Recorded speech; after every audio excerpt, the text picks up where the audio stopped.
broma de Juan el Barbero de Medellín que desafió a Pablo Escobar. El filo, el poder y la broma tonta.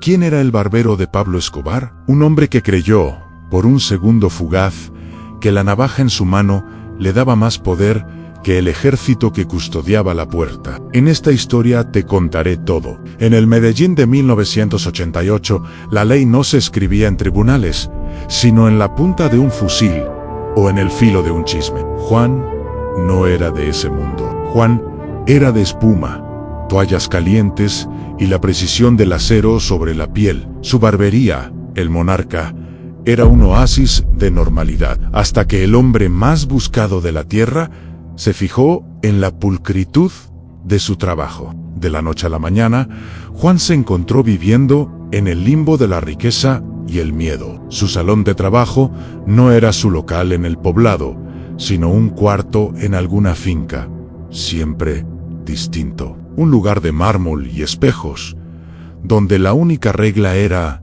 el silencio. Los escoltas, con sus ceños fruncidos y sus radios crepitantes, trataban a Juan con una mezcla de desprecio y respeto absurdo. El único hombre que se atrevía a poner un arma en el cuello del patrón no era un sicario, era un artista. Juan, a pesar de la presión, tenía el alma juguetona. Era joven, y la cercanía al mito de Pablo Escobar le había inflado el ego, no con maldad, sino con la euforia de saberse indispensable, aunque solo fuera para la barba. Él veía el rostro del patrón desnudo, sin el disfraz de la rabia ni la sonrisa pública. Lo veía cansado, aburrido y a veces peligrosamente tranquilo. Ese día en particular, el ambiente estaba cargado. Noticias de una explosión en Bogotá habían llegado y el patrón estaba sentado, vestido solo con una toalla, los ojos cerrados, meditando sobre el costo de la guerra. Juan sentía el peso de esa reflexión,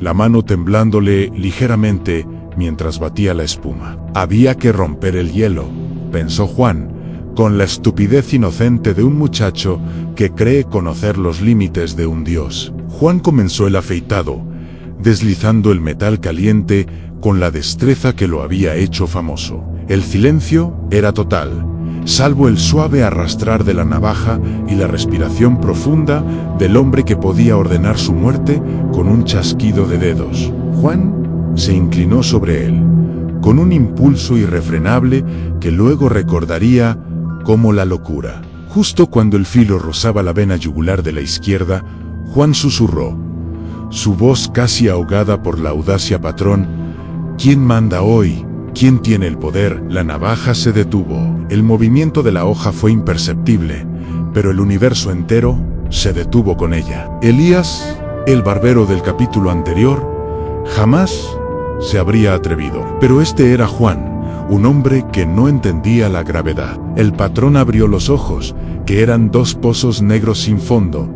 No había furia ni sorpresa, solo una lentitud helada, que era 1000 veces peor que cualquier grito. Usted sabe quién soy yo, dijo Pablo Escobar, con una voz baja y densa que no era una pregunta, sino una afirmación que hacía temblar los cimientos de la casa. Juan se dio cuenta de su error. Había cruzado la línea invisible, la barrera entre el servicio y el desafío.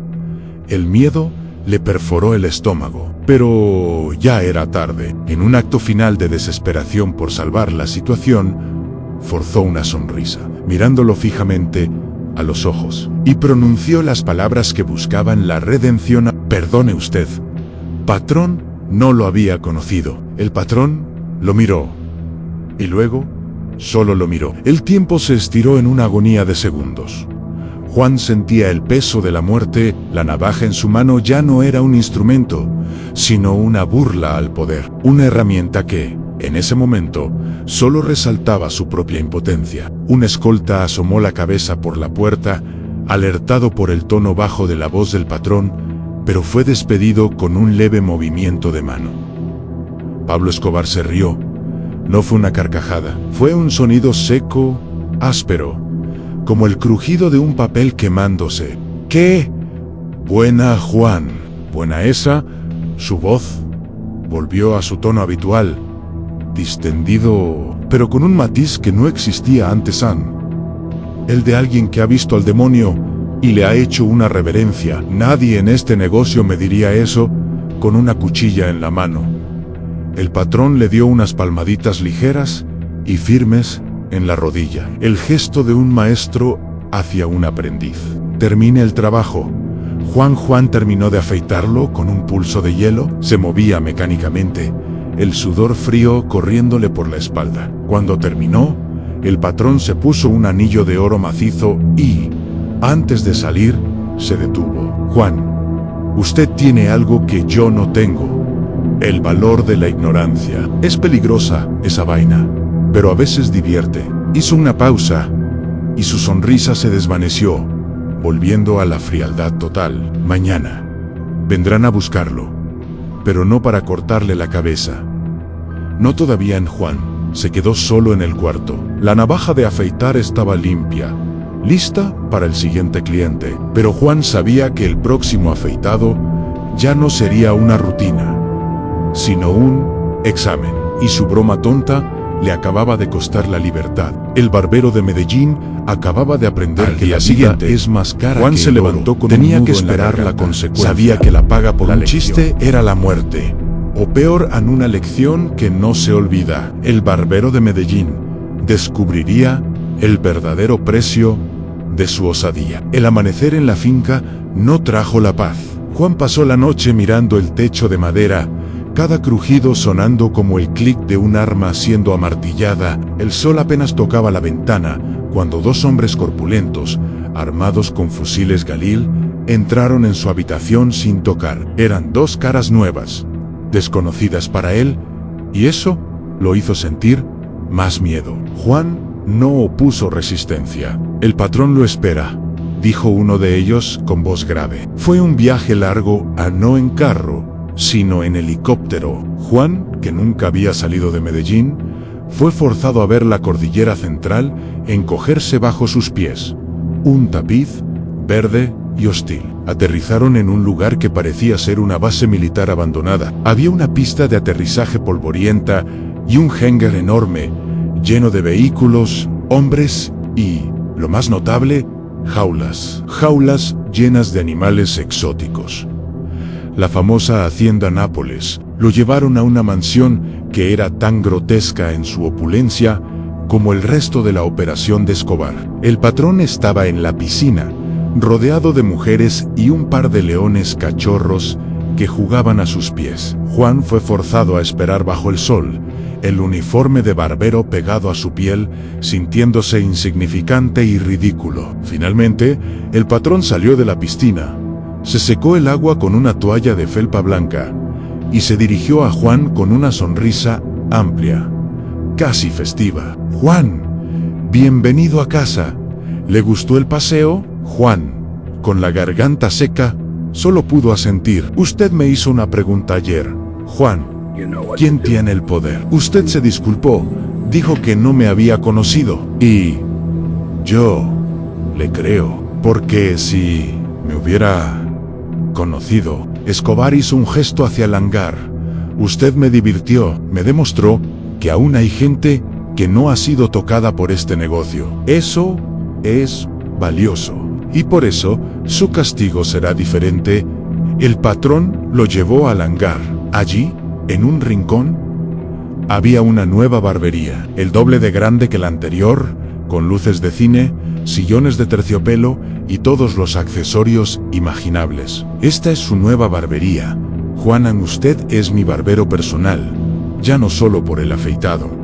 Ahora es mi barbero de planta. Lo que yo tengo, usted lo tiene. La oferta parecía un sueño, pero era una sentencia. La lección de Pablo Escobar no era la muerte, sino la esclavitud dorada. Juan fue ascendido, y con el ascenso, perdió toda esperanza de volver a ser libre. Su familia fue reubicada en una casa de lujo en la hacienda, con guardias armados que eran sus nuevos vecinos.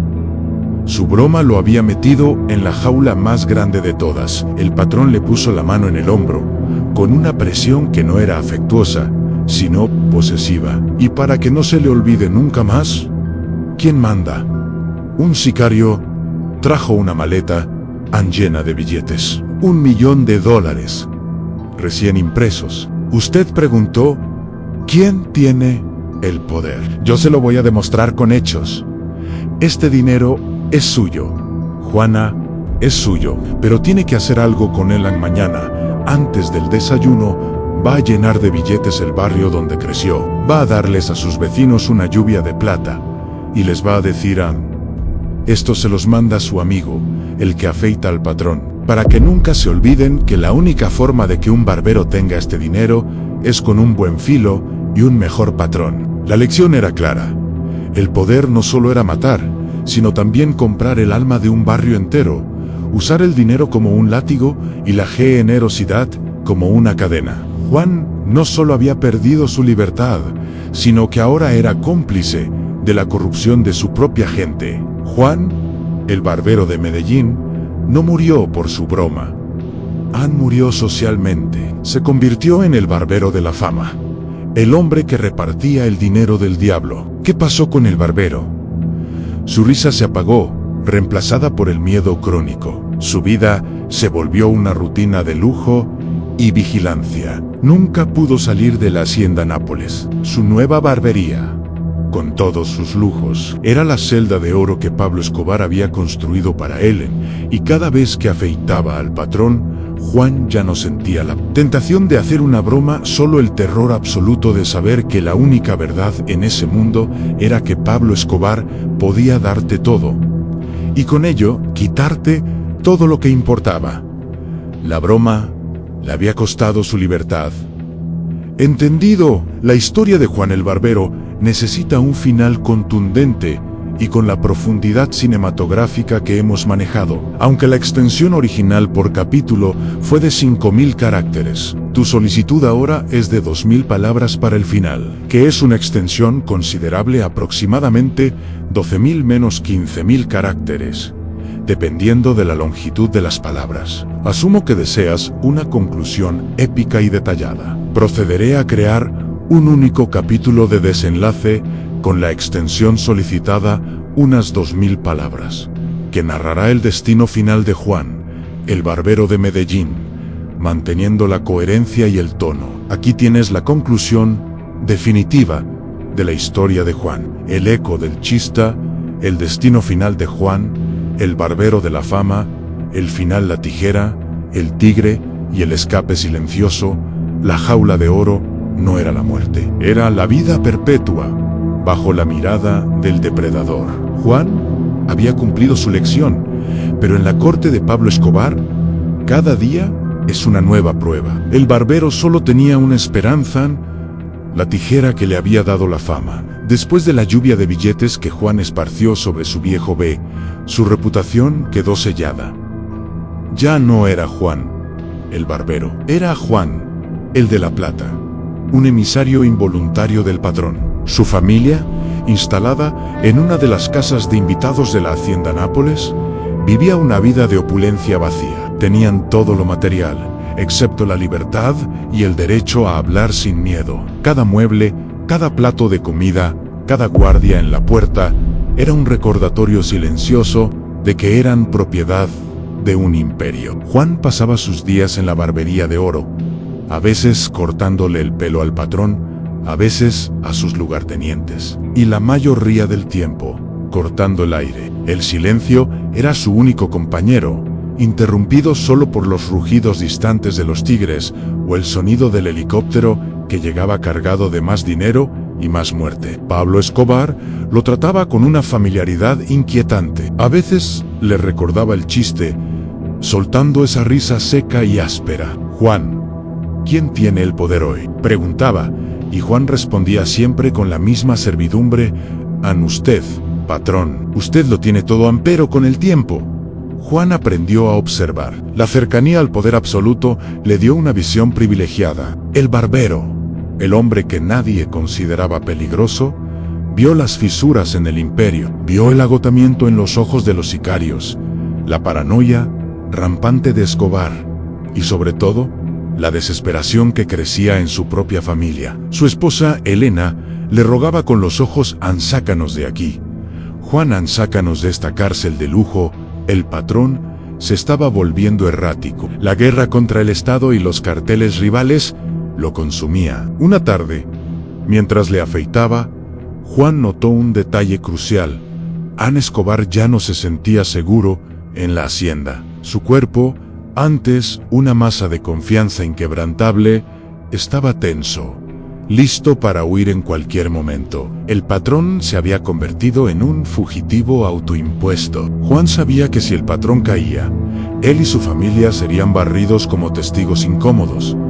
No sobrevivirían a la caída del imperio. Su única oportunidad era un plan que solo la audacia de un hombre desesperado podía concebir: aprovechar el caos inminente para forjar su propia huida. El conflicto de Juan no era contra Escobar, sino contra el tiempo y el miedo.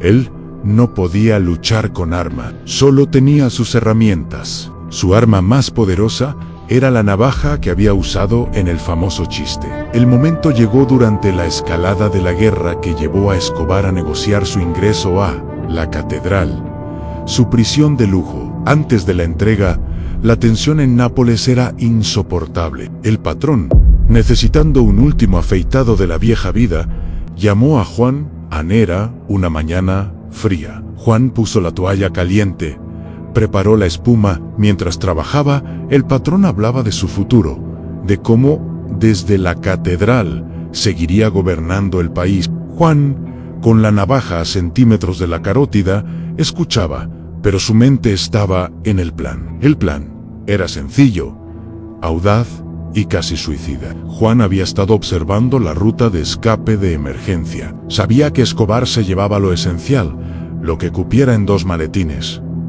dinero en efectivo y documento. Durante el afeitado, Juan se inclinó. «Patrón», dijo en un tono de voz que imitaba la obsequiosidad de su broma anterior, «para que se vea bien en esa nueva catedral, le voy a dar un afeitado que nadie más puede darle. Es mi mejor ángulo, pero necesito que me dé 5 segundos de silencio absoluto, solo el sonido del filo, para la precisión». Ana Escobar, concentrado en su grandeza futura, accedió. 5 segundos. «Juan, es lo más que te voy a dar». Juan usó esos segundos de silencio para ejecutar la maniobra más peligrosa de su vida. No intentó cortar, matar o herir. En cambio, con la punta de la navaja de afeitar, hizo un corte casi invisible en el cuero de la maleta que estaba detrás del patrón, la que contenía los documentos vitales. Fue un corte limpio y sutil, que no comprometía la estructura de la maleta, sino que le permitía deslizar algo dentro. El afeitado terminó en el patrón, se puso de pie, satisfecho. «Buen trabajo, Juan. Te llevaré a la catedral un par de veces al mes. Te necesito ahí adentro en esa tarde». Juan reunió a su familia. Les dijo que prepararan una maleta pequeña con solo ropa. Nada de joyas, nada de dinero de Escobar. «Nos vamos», Elena susurró. «El patrón va a la cárcel y yo voy a ser libre en su escape». No fue un tiroteo, sino un simple acto de invisibilidad. Juan, con el pretexto de empacar sus herramientas especiales para el traslado a la catedral, se escabulló a la zona de almacenamiento, donde se guardaban los vehículos que no iban con la caravana principal. Usando un juego de llaves que había robado semanas antes, abrió una camioneta blindada vieja que estaba sin vigilancia. Mientras la caravana de lujo de Escobar se dirigía al norte hacia su prisión, Juan y su familia se dirigían al sur, en la dirección opuesta, en un vehículo que era tan común que resultaba invisible. Sin embargo, Juan no se fue con las manos vacías. Recordó el corte que había hecho en la maleta. Antes de salir, se acercó a la maleta de documentos y, usando la navaja como gancho, deslizó un pequeño paquete dentro del corte. Su destino se definió días después. Cuando Escobar se instaló en la catedral, se dio cuenta de que no había traído su kit de afeitado especial. Ordenó que se lo enviaran. Cuando Juan recibió la orden, ya estaba lejos, al otro lado del continente, viviendo en el anonimato. Pero su última y verdadera broma estaba por ser descubierta. Dentro del kit de afeitado No había nada incriminatorio, pero cuando el patrón abrió la maleta de documentos para una reunión, notó el pequeño corte. Intrigado, metió la mano y sacó lo que Juan había deslizado. No era dinero, ni un arma. Era una fotografía. Una foto vieja, tomada en la barbería. El monarca en ella estaba Juan, joven y sonriente, posando con su esposa Elena, el día que ganaron un premio local por el mejor corte clásico de Medellín. Al pie de la foto, Juan había escrito una sola frase con un pulso firme: el poder no es el que quita, patrón, es el que se va. El patrón entendió el mensaje al instante. Fue la última, la más peligrosa y la más personal de todas las bromas. Juan no había robado su dinero ni intentado matarlo. Había robado su tiempo, su confianza y la única cosa que Escobar no podía volver a comprar: a la inocencia de un hombre. Pablo Escobar se enfureció. Mandó buscar a Juan por cielo y tierra, pero Juan había cubierto sus huellas con la misma minuciosidad con la que afeitaba una barba. Había usado el miedo que le infundió el patrón como su mejor camuflaje. Juan y su familia lograron llegar a Europa. Abrieron una pequeña barbería en un barrio tranquilo, lejos de las montañas andinas y de los rugidos de los tigres. Juan nunca volvió a usar una navaja de afeitar recta. Usaba solo tijeras, más seguras, menos letales. Años después, cuando la noticia de la muerte de Pablo Escobar llegó a los periódicos, Juan leyó el titular con una calma fría. Él no sintió alegría, solo un inmenso alivio. Él había ganado la guerra del miedo, no con balas, sino con el silencio y un par de tijeras. Había aprendido que el verdadero poder no reside en tener afilada la navaja, sino en saber cuándo dejarla ir. Juan, el barbero de Medellín, finalmente se había conocido a sí mismo, y ahora nadie más que él tenía el poder de su propia vida. El eco de aquel chiste tonto le había dado la única fortuna que importaba en la paz de un hombre libre.